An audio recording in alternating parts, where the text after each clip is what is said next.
تو जवान बेटे की मौत देखना ये वही जानता है जिस पे गुजरी हो, वही जानता है जिस पे गुजरी हो। मेरे मुकद्दर में था, मैंने हमेशा दुआ मांगी, या अल्लाह मुझे औलाद का सदमा न दिखाना, ये हमें उठा के ले जाएं, हम इन्हें ना उठाएं। लेकिन अल्लाह की तकदीर वो गालिब है और हमें उस पर राज़ी होने का हुक्म है। मेरे नबी की दुआ है, अल्लाहुम्मा इन्नी असअलुका अर्रिदा बादल क़ज़ा, या अल्लाह तो अपनी तकदीर पर मुझे राज़ी कर दे। तो बिल्कुल हम राज़ी हैं, मेरे सारे ख़ानदान वाले राज़ी हैं, लेकिन जो एक ज़ख्म लगा है वो बहुत गहरा है, वो इतनी जल्दी भरेगा नहीं। ये मेरा बेटा सबसे काबिल और लायक बेटा, तीनों बेटों सबसे लायक बेटा, सबसे नेक बेटा था, और इसने गरीबों के साथ क्या सलूक करना है इसने हमें सिखाया है। गरीबों के इसने दिल खरीद लिए थे, उनके साथ बैठ के खाना खाता था, उनको अपनी कीमती गाड़ी में बिठाता था। जो लोग अपनी गाड़ी के करीब किसी को ना गुजरने दें, वो उनको उन्हीं गंदे कपड़ों के साथ, यहाँ एक पागल रहता है, वो मैले कुचैले गंदे कपड़े पेशाब बीच में किया हुआ उसको उठा के और अपनी गाड़ी में बिठाता था। वो सारी सीट ख़राब हो जाती थी, लेकिन वो उसको अपनी फैक्ट्री में ले जाता, फिर नाई को बुलाकर उसके बाल कटवाता, उसको नहलाता, उसके कपड़े बदलवाता। इस पूरे गांव में वो पागल सिर्फ एक शक्ल को जानता है और एक नाम को जानता है। वो नाम तो पुकार नहीं सकता था, कहता मियाँ मियाँ मियाँ।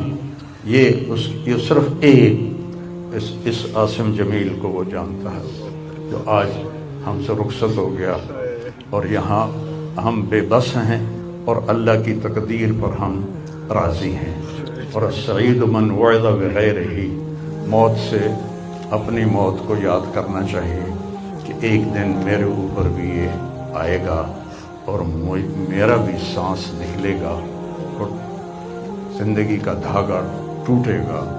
ये इस बच्चे ने वो काम किया इलाके में जिसको मैं अपनी तारीफ़ ना हो जाए, ये अल्लाह की अमानत थी। अल्लाह ने इसको अपने पास बुलाया, लेकिन बहुत कम वालिदैन को ऐसी औलाद मिलती है, बहुत कम वालिदैन को ऐसी औलाद मिलती है। और उसे जवानी में अल्लाह ने बुला लिया। मैं राज़ी हूँ, मेरा सारा ख़ानदान भी राज़ी है, लेकिन ये रोना तो मेरे बस में नहीं। अल्लाह औलाद के सदमे से सबको बचाए, अल्लाह औलाद के सदमे से सबको बचाए। तो छोटे छोटे गम के काबिल नहीं है, मेरे ऊपर तो बहुत बड़ा गम है। मैं अल्लाह का शुक्रगुजार हूँ, और ये सारा मजमा देख के मुझे हौसला हो गया है कि मेरा बेटा वाकई बहुत नेक था, जिसके लिए इतना मजमा उसके लिए दुआ करने आया है। 40 आदमी जनाजे में हों और मैयत के लिए दुआ करें तो मेरे नबी ने फरमाया उसकी बख्शिश हो जाती है। और ये तो माशाल्लाह हज़ारों गिनती से भी बाहर मजमा खड़ा हुआ है। मैं आप सबका शुक्रगुजार हूँ। और मेरे भाई, इस दिन की तैयारी करके मरना चाहिए। अगर अल्लाह राज़ी है तो अल्लाह की कसम मौत से खूबसूरत कोई पैगाम नहीं, मौत से खूबसूरत कोई पैगाम नहीं। और अगर अल्लाह नाराज़ है तो मौत से खौफनाक कोई पैगाम नहीं है। और ये मेरा बच्चा ये अल्लाह की मोहब्बत में ऐसे तड़पता था जैसे किसी को कोई ज़ख्म हो जाए और वो तड़पता है। और हम अल्लाह को जानते हैं, मानते हैं, हमारे एहसास में अल्लाह का ताल्लुक़ शामिल नहीं, हम अक़ली तौर पर मानते हैं। मेरी 52 साल ज़िंदगी अल्लाह के रास्ते में नेक लोग, औलियाए कराम, उलमाए कराम के साथ गुजरी। मैं बाप होने की वजह से नहीं कह रहा, मैं आपको यकीन से कह रहा हूँ, जैसी तड़प इस बच्चे में اللہ کی محبت کی تھی میں نے کبھی نہیں دیکھی. یہ 2-2 گھنٹے مجھ سے بات کرتا تھا اور میں ایسے بیٹھ کے سنتا رہتا تھا. بولنے والا کب سنتا ہے کسی کی بات, لیکن یہ ان پڑھ بالکل ڈسلیکسیا کا مریض تھا, حروف کی پہچان نہیں تھی, تو اس لیے نہ یہ پڑھا, نہ دین کا کچھ پڑھا, نہ دنیا کا کچھ پڑھا. لیکن اللہ نے اس کو عقل, فہم اور اپنی محبت ایسی دی تھی کہ ہمیں محسوس ہوتا تھا کہ اس کے اندر اس محبت کی آگ ہے. اور اپنی ماں سے کہتا, ماں دعا کرنا میں مر جاؤں, میں اللہ سے ملنا چاہتا ہوں, میں اس گندی دنیا سے تنگ آ گیا ہوں. 30 سال کی عمر میں اس نے یہ کہنا شروع, میں جانا چاہتا ہوں. اگر اللہ مجھے کہے کہ تمہیں رہنا ہے یا جانا ہے, 1 سیکنڈ میں کہوں گا مجھے تیرے پاس آنا ہے, مجھے تیری ملاقات کا شوق. اور مجھ سے پوچھتا, بابا آگے اللہ ملے گا مجھے؟ میں نے اس سے بڑی باتیں کرنی ہیں, مجھ سے ملے گا؟ میں نے کہا انشاءاللہ آج تم ملو گے اپنے اللہ سے, ضرور ملو گے.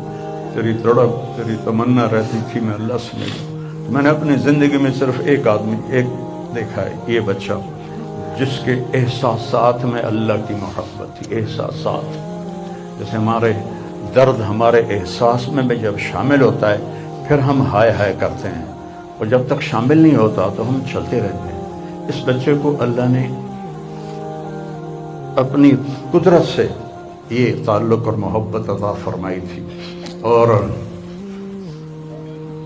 بس میں اور کیا تعریف کروں, میرا تو سینہ ویسے ہی زخمی ہے. یہ بہت عالی شان بچہ اللہ نے مجھے دیا تھا. میں اللہ کی تقدیر پہ راضی, اس نے اسی کا تھا, اس نے لے لیا. بھائیو, موت سے پہلے مرنے کی تیاری کر لو, آپس کی لڑائیاں چھوڑ دو, آپس کے جھگڑے چھوڑ دو, آپس کی نفرتیں چھوڑ دو. مرنے والے سے پوچھو کہ نفرت کا کیا فائدہ ہے, جھگڑوں کا کیا فائدہ ہے. معاف کرنا سیکھو, معافی مانگنا سیکھو, معاف کرنا سیکھو, معافی مانگنا سیکھو. 5 نمازیں ہیں, کوتاہی نہ ہو. سال کے بعد روزے آتے ہیں, بیمار ہو تو اللہ کہتا چھوڑ دو. حج اور زکوٰۃ پیسے والوں پر ہے. تو ٹوٹل ایمان کے بعد 2 باتیں ہیں, ایک نماز ہے اور ایک روزہ ہے. اور اس کے بعد ایک حدیث میں سنا کر ہم جنازہ پڑھتے ہیں. میرے نبی نے فرمایا 4 باتیں سیکھ لو مجھ سے. 4, اب 5ویں بھی نہیں, 5ویں نہیں, 4 انگوٹھا کر کے کہ 4 باتیں مجھ سے سیکھ لو تو پھر دنیا بھی تمہاری ہے, آخرت بھی تمہاری. صدق و حدیث, ہمیشہ سچ بولنا, ہمیشہ سچ بولنا. آج نیت کرتے ہو؟ حفظ و امانت, کسی کو دھوکہ نہ دینا, کسی کے ساتھ 2 نمبری نہ کرنا, کسی کو اپنے مفاد اور پیسے کے لیے, اپنے منصب کے لیے اس کے ساتھ دھوکے بازی نہ کرنا. تیسری بات, حسن و خلیقت, اپنے اخلاق اچھے رکھنا. گالی, غیبت, الزام تراشیاں, جھگڑے, یہ چھوڑ کے اچھے اخلاق والے بن جاؤ. اور چوتھی بات فرمایا عفت فی طعمت, رزق حلال کماؤ. اب سارے مجمع سے میری اپیل ہے, آج کے بعد نماز پکی کرنی ہے اور سچ بولنا ہے اور کسی کو دھوکہ نہیں دینا اور اپنے اخلاق اچھے کرنے ہیں. کسی کو گالی نہیں دینی, کسی کو بے عزت نہیں کرنا اور رزق حلال کمانا ہے. تو انشاءاللہ میرے نبی کا وعدہ ہے دنیا بھی تمہاری ہے, آخرت بھی تمہاری ہے. آؤ ہم اپنے بیٹے کو رخصت کریں. کبیر